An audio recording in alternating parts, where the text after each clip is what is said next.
Why I Left the Mormon Church, Part 7, Teenage Girls and Purity Culture. This topic is pretty difficult for me, but I'll do my best to get through it.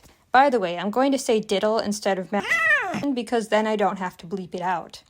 Like many Christian churches, the Mormon Church teaches its teenagers that any sexual activity outside of marriage is evil. That includes porn, diddling, French kissing, foreplay, and, of course, sex. This has led to many kids feeling shame and guilt over normal and necessary behaviors. Diddling, for example, is part of normal sexual development and is necessary for boys and girls to release sexual tension. Yes, girls need to release sexual tension too. You don't have the corner of the market on that, boys.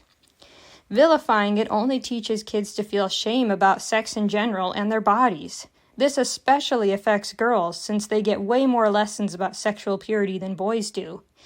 Their lessons are psychotic, too, like having everyone touch a piece of gum and daring the last person to put it in their mouth. A girl who has sex before marriage is like a nasty piece of gum that everyone touched. Or the lesson where you throw dirt on a cake. A girl that has sex before marriage is like a cake that got ruined. These lessons will have a horrible impact on normal kids. I was sexually abused as a teenager, and getting lessons like this made me feel so worthless that I attempted to unalive myself. Consent was never mentioned in any of these lessons. My teachers said that any sexual activity outside of marriage was evil.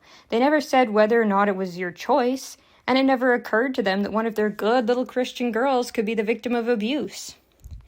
It is important to note that the church is getting better about teaching consent in these lessons.